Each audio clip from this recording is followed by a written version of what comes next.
Hi, happy Thursday. Allegra here from Beyond Your Wildest Dreams and the Harness the Power of Planning podcast. You might be watching this live, in which case, welcome. Feel free to join the chat. I do see the chat. And if you are listening to the recording, this does go up as the Harness the Power of Planning podcast. So you can always re listen wherever you get your podcast. This will be episode number 104. Very exciting.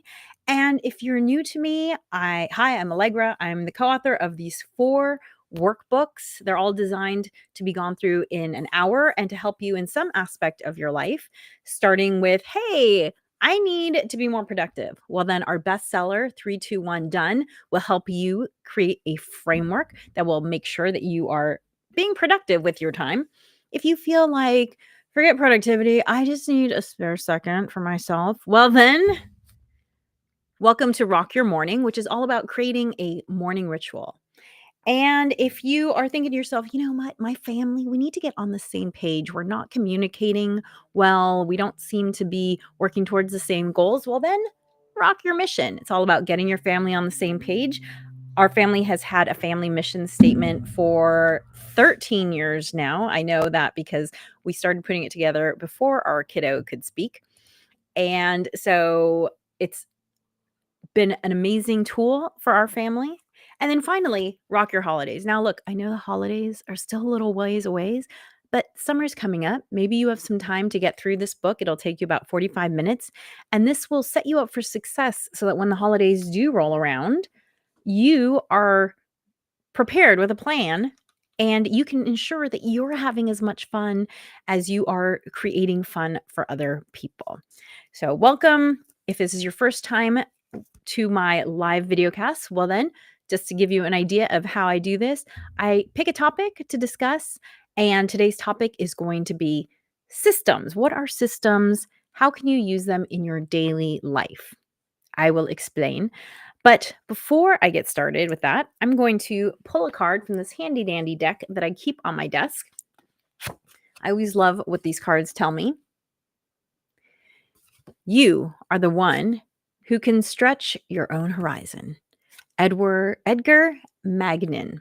You are the one who can stretch your own horizon. Edward Magnin.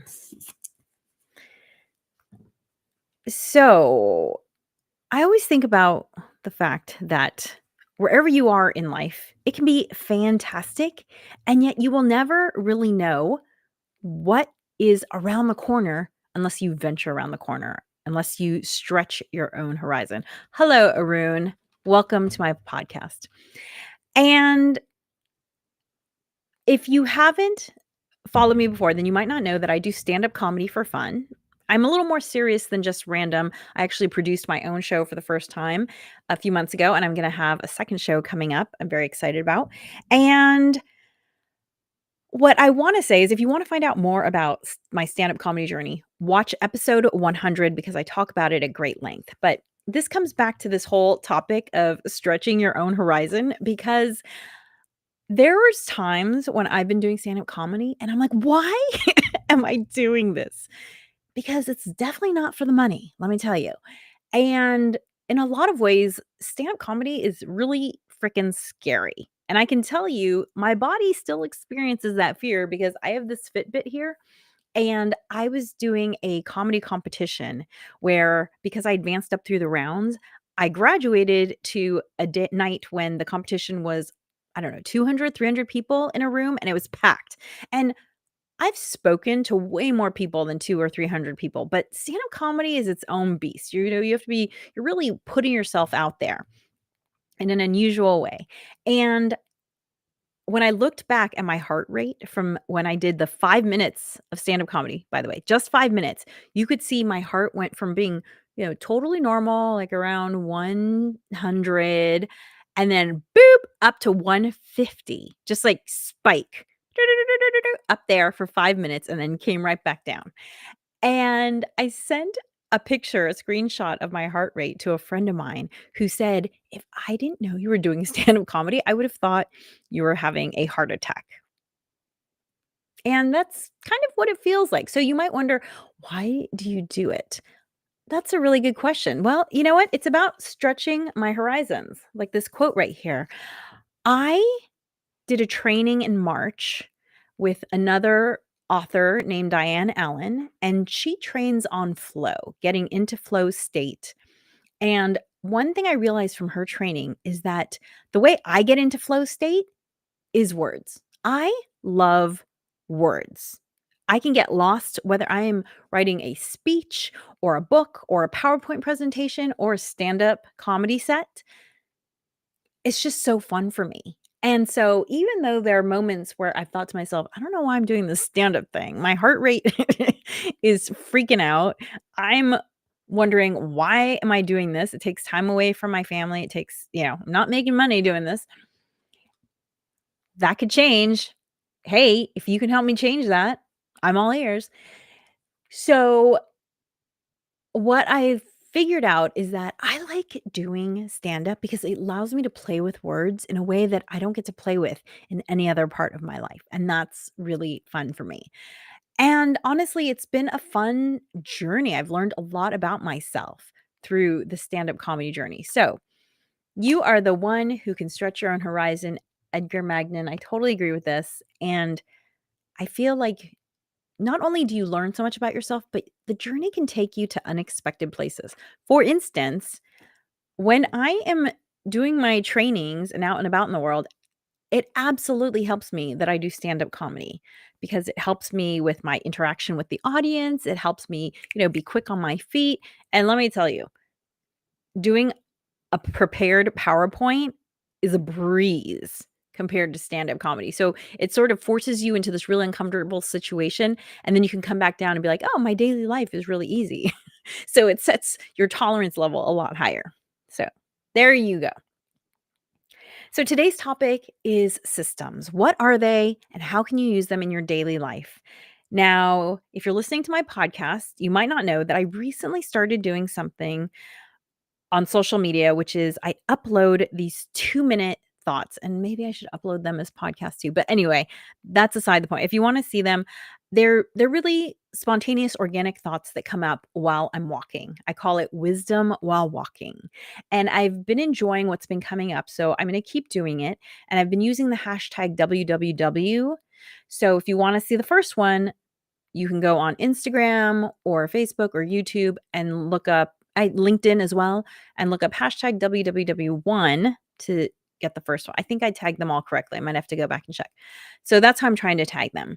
And in 2 of the 3 Wisdom While Walkings, I talked about systems. And I want to explain to you what is a system because we go through these cycles of jargon in probably any industry, but in productivity, I've started noticing a lot of use of the word systems. And I think that it can be confusing for people, or it sounds too businessy, and people might think, how would I apply this to my daily life? So I shall explain. A system is just things that you do in an order to get an expected result. For instance, a system we're probably all familiar with are recipes. You follow a specific way of doing things with the ingredients and the timing, and you expect to get a specific result at the other end. If you've ever been to a restaurant and had an amazing Reuben sandwich one day, and then you go back a couple months later and you think to yourself, this didn't taste exactly as good as it did the first time I had it. Well, they probably don't have a system. They don't have a systematized, consistent way of doing things that ensures that you're getting the quality you want, which consumers expect. Consumers expect a certain level of quality. They want to know that they can count on you to deliver. Well, you can do this in your daily life. A system is really just like a recipe. It's the things that you do in order to get the result that you want. And the most obvious system that I can explain to you is this habit of having a self-care ritual. Because I don't just have a self-care ritual in order to have, nice skin, or in order to make sure that I'm taking my supplements. I have a self-care ritual so that I can feel good, 1, and 2, so that I can focus on other things that I want to do in life by sort of getting these things out of the way that are just kind of baseline hurdles, right? Like, if you have something in your life that is taking all of your focus, let's say health related, whenever you have a health issue, as I have had, I was once bedridden for 3 months and told that I would never be able to be as active as I had been. That was my whole life. Learning to walk again was my whole life. I couldn't think about anything else, which is why I guard my health so protectively now, because I wanna be able to think about other things. I don't want that to take over. And so the reason I have a morning ritual or system, ritual, habits, they're all basically the same thing. I would say the difference between a ritual and a habit is a ritual is you do 10 things to get one outcome. You do those enough times, eventually you form a habit, or as we say in the habit formation world, you form a habit stack. A habit stack is when you do a bunch of habits all together and it becomes a stack of habits that you do. So ritual, habits, system, a habit stack, same idea. A ritual, I like the word ritual, especially when it comes to my morning and evening rituals, because I do think of them as a sacred time that I protect for myself. And so I like the term ritual because I like the meaning and the implications, whereas system sounds kind of sterile to me. But that's why I wanted to explain it to you all, because you can use systems in your daily life. For instance, a really simple system that I explained in Wisdom While Walking the other day was we like avocados in my house. However, avocados take a certain amount of time to get ripe. And so I have a system that is designed to ensure we always have ripe avocados, which is every Sunday, I buy 4 avocados at the farmer's market. There's 3 of us in our family, and really only 2 of us eat avocados regularly. So that way we have enough avocado to put on our salads every day and to have the occasional guacamole, okay? And so I buy 4 avocados on Sunday at the farmer's market. They're always pretty hard, and that, since they ripen at different times, that allows me to make sure that I'll have avocados in 7 to 10 days. So what avocados am I eating today? I'm eating the avocados I bought the week earlier. And so I just always do this, 4 avocados every Sunday in order to ensure that I have ripe avocados in 7 to 10 days time. Simple system. Another system that I have is when I go walk my dog. I walk my dog every day, and the first thing I do is I put on a weighted vest, and then I put on one of those safety vests over it, the fluorescent one, because 1, I wanna be visible when I'm out walking and it has pockets, and 2, it covers up the big bulky weighted vest that really kinda looks scary. And then I grab my hat and my sunglasses, and you'll see I wear the same sunglasses every day while I'm hiking because these are the sunglasses that live in the area where all of these things live together. So it's just a system. I put on the weighted vest, and then I put on the fluorescent vest, and then my hat and my glasses, and I always make sure I have a earbud so I can listen to an audiobook while I'm walking, so I can be learning while walking. And then I walk my dog really fast. It takes me 26 minutes to do it. It's a mile and a half. I time it regularly because that's what it takes. I have to walk fast enough to get my heart rate up. And then when I get home, I basically reverse that. Everything goes back where it belongs because that's how I find it easily. And then I feed my dog a little bit of food because she's hungry after our walk. And so that's that system. And that system ensures that my doggy gets my walk, I get my walk, I get in some learning, and I'm also getting in some weight bearing exercise. So there's another simple system. So I would encourage you, whatever it is that you want to have more of in your life, let's say you want to work on being more hydrated. Oh, interesting. Avocado is lovely with sugar and milk. I've never tried it that way. Do you make a smoothie? For those of you who are watching me live, feel free to comment. I do read the comments. And whatever it is that you want more of in your life, whether it's, you're trying to get more hydrated, or you're trying to get your supplements in, or you're trying to get more sleep.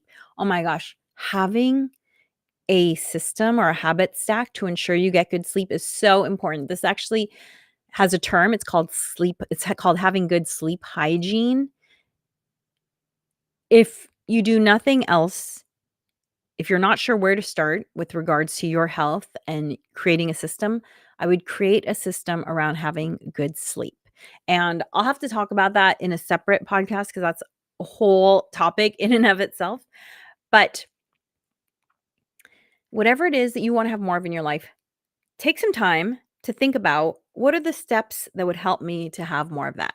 Now, when I used to, before I had a morning ritual, I used to wake up in the morning feeling stressed because I didn't know how I was going to start my day. It was like my day was barreling at me and I didn't know where to start. And there's an adage in the productivity world, every 1 minute of planning will save you 10 minutes of doing. And I can tell you that my morning ritual has absolutely saved me a ton of time and energy because I don't wake up in the morning with my wheels spinning. And so it does take a little bit of time to think about, okay, how do I want to be purposeful about your day?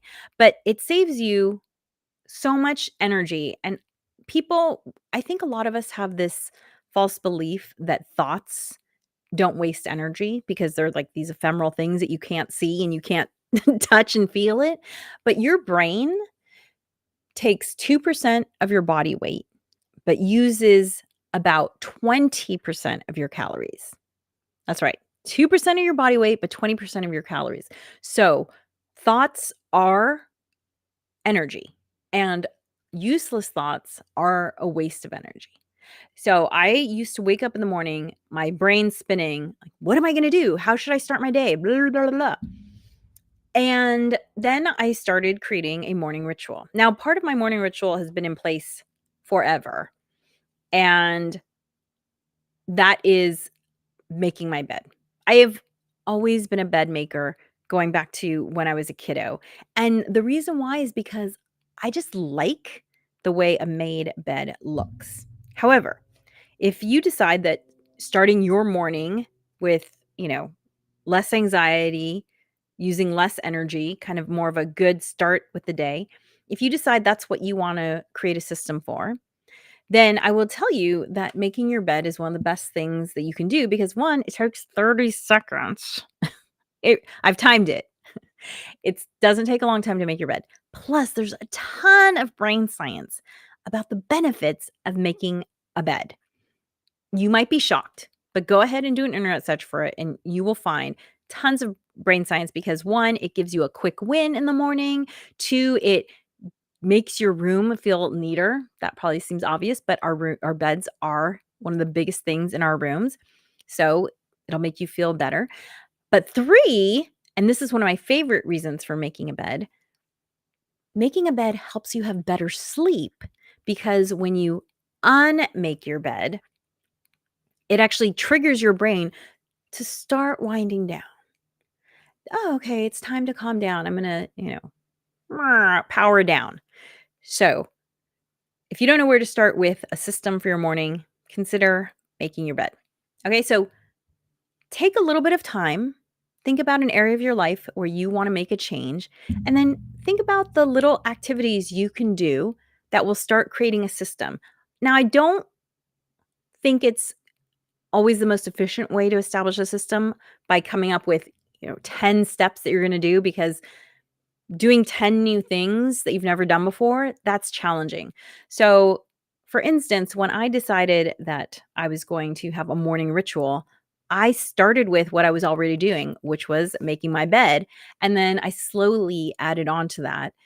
And actually, that's a great place to say, I'm going to start part 2 of the podcast right now, which is talking about using systems to ensure that you're getting self care. Okay. So, when I started thinking about what I wanted my morning ritual to look like, I already made my bed. But the next thing I added on to it was drinking warm lemon water because I read somewhere, like, first of all, obviously you need to be hydrated, but I had read somewhere that lemon water is really good for your gut and just for getting things going. And so I started doing warm lemon water. And then as time has gone on, my morning hydration system has grown. So when I wake up in the morning, as soon as I go to the kitchen, I put on the kettle for my warm lemon water. While that water is boiling, I then prepare 3 drinks, not just 1. So, I make the warm lemon water, but then I also brew some tea, which is this is has green tea in it. It also has a bunch of good herbs like turmeric for inflammation support, and it also has hibiscus, which is a really great source of polyphenols. Okay, so I also make this tea, and then I also make water with 2.5 tablespoons of chia seeds because I've really been working on prioritizing fiber in my diet, and I'm trying to get 30 grams of fiber a day. And the chia seeds give me 10 grams, which is such a great fast way to get chia seeds. So this is part of my morning self-care ritual, my morning system for hydration is I make the lemon water, I make this tea, and I make the chia water. And I usually don't get around to drinking this until much later in the day. It's always cold by the time I drink it. But because I have a system for making the 3 drinks at once, it ensures that I do it. I have found that if I just make the lemon water first thing in the morning, and then I wait and I think about making the tea later, and then I wait and I think about making the chia water later, I'm much less likely to actually make and drink all 3. And I want all 3 for the polyphenols, for the hydration, and for the fiber. And so my system is I make all 3 at once, and it always gets done when I do it that way. I always end up drinking it, and I feel so much better. And that's the thing with systems is that if you're getting results you like, you don't even have to think about doing it because your body wants to do it. Like your brain is like, "Oh, I like how this thing makes me feel. I'm gonna establish this as a habit." And so now I don't even really notice that I'm doing these things. Like sometimes I'll actually go into the kitchen meaning to do something else, like grabbing the ladder that lives in the kitchen, and all of a sudden I'm making lemon water and chia water and I don't even notice because my brain is so used to, "Oh, first thing in the kitchen. Okay, I'm going to make I'm going to make all my drinks." And that's my little system. So, self-care is a great place to have a system because look, if you are not feeling taken care of, if you're not feeling mentally and emotionally and physically well, then it's really hard to show up in the other parts of your life. It's really hard to show up professionally. It's really hard to show up as a friend or family member or a partner. It's really hard to show up creatively. Like I'm only able to, have my business, be a mom and partner, and do my stand-up comedy because I have my self-care on autopilot. Like, I know that I have all these systems that ensure that I'm hydrated and that I'm fortified with food and with, supplements and polyphenols and all that stuff. That's what gives me the energy and the bandwidth to do all the things that I like to do, frankly. So, if you are feeling like you don't have the time or energy to pursue things that interest you or to, let's say your career, to take your career to the next level. Like you don't have the time or energy to investigate that degree or look at the job postings or go to that networking event. Well, then I would encourage you to look at your self care. Are you feeling emotionally, physically fulfilled, full? If not, then this is where I would start having a system because it's like when you're in the airplane and the flight attendant says, in case of emergency, put on your oxygen mask first. Because if you don't take care of yourself, you're going to be passed out in the aisle, unable to help anybody. In fact, you're going to be an obstacle to everyone else. So, put on your oxygen mask first by using what I explained about systems and come up with a self care system for yourself. And if you don't know where to start with that, well, then I would say start with a morning ritual because a morning ritual sets the tone for your entire day. If you have a good morning, you're much more likely to have a good day. If you, quote unquote, wake up on the wrong side of the bed, well, we all know how that turns out. That's why that phrase exists. And there's a QR code below. There's a QR code below. If you scan that code, you will be directed to where you can get a copy of my book, Rock Your Morning: 3 Simple Steps to Take Control of Your Morning. It talks a little bit more about creating a morning ritual, and you can get it as a book, a paperback, or as an ebook. Makes a great gift. And take your morning ritual, or lack thereof, to a new level. I can tell you that I'm not exaggerating when I say that my morning ritual is what keeps me sane and healthy. I really used to feel like my day was just barreling at me. I'd have all these things and I'd feel like I didn't know how I was going to be able to do any of them. And the reason why was because I wasn't taking care of myself. I didn't have my oxygen mask on. That's why I felt overwhelmed by everything else that was coming my way. But now that I have my oxygen mask firmly on, I'm able to do everything I want to do, which is pretty crazy sometimes because I got a lot going on. Like, for instance, I will be in New York in a couple of weeks because I sing in a choir that is going to be singing at Carnegie Hall. Okay? How do I have the energy to do that? Because I do my self-care, right? I produced my first stand-up comedy show in March, and I'm setting a date for my second one. I have 2 locations. I just have to pick the location and the best date, whatever. But again, I only have the energy to do these things because I have my systems in place to ensure that everything that I need to get done is getting done when I want it to get done by using these systems, including this podcast right now. This podcast has a whole bunch of systems attached to it. And actually, if you're watching the live version right now, I don't usually go live at this time, but I had a breakdown in one of my systems and my audio was off when I recorded this the first time around at 9:30. So usually the live broadcast goes out at 9:30 a.m. Pacific, wherever you want to find it. But if you ever want to watch this again, you can always find it as the Harness the Power of Planning podcast, wherever you get your podcasts. So if you are ready to take your planning to the next step, consider doing my on-demand course, also called Harness the Power of Planning. You can find that at tinyurl.com/HPOP on demand. That's tinyurl.com/HPOP on demand. And be sure to like and subscribe wherever you listen. It helps the algorithm, of course, as you know. And I look forward to seeing you next Thursday on my next broadcast. And remember, planning makes everything